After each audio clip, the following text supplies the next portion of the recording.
at some point, Jesus turns to his disciples and he says, well, who do people think I am? And the disciples said, well, some people think you're John the Baptist and others think you're just like an Old Testament prophet. And then Jesus says, well, who do you think I am? And Simon Peter answers and he says, you are the Messiah. Oh, that's Mark says you are the Messiah. Matthew says, you are the Messiah, the Son of the living God. Matthew likes to add things a bit to make Jesus a bit more important, doesn't he? But then Matthew adds a whole new extra story, which I'm going to look at with you now. Well, Jesus is thrilled. He turns to Simon Peter and says, wow, blessed are you, Simon, son of Jonah, for flesh and blood has not revealed this to you, but my Father who is in heaven. Oh, so he's really pleased with them. And then he goes on to say that you are the rock on which I'm going to build my church. And then whatever you say will go. His actual words were, whatever you bind on earth will be bound in heaven. And whatever you loose on earth will be loosed in heaven. I mean, really making Peter incredibly important.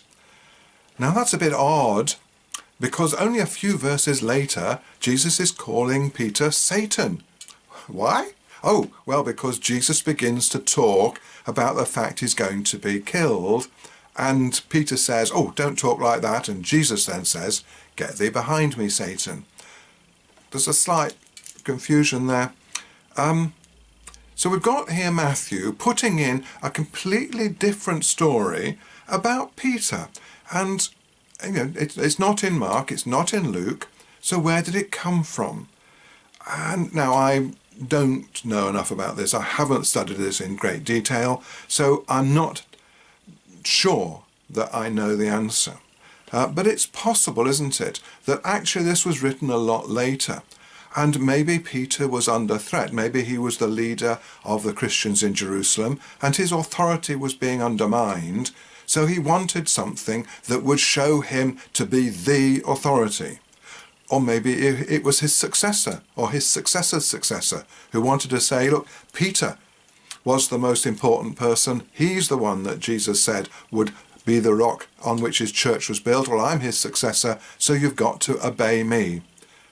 Well, that's possible, isn't it? Definitely possible. Is it true? Well, I can't guarantee it's true. But you can't guarantee it's not true either. It's difficult to work out the fundamental truth in lots of the Bible, isn't it? The things that you're liable to read in the Bible, it ain't necessarily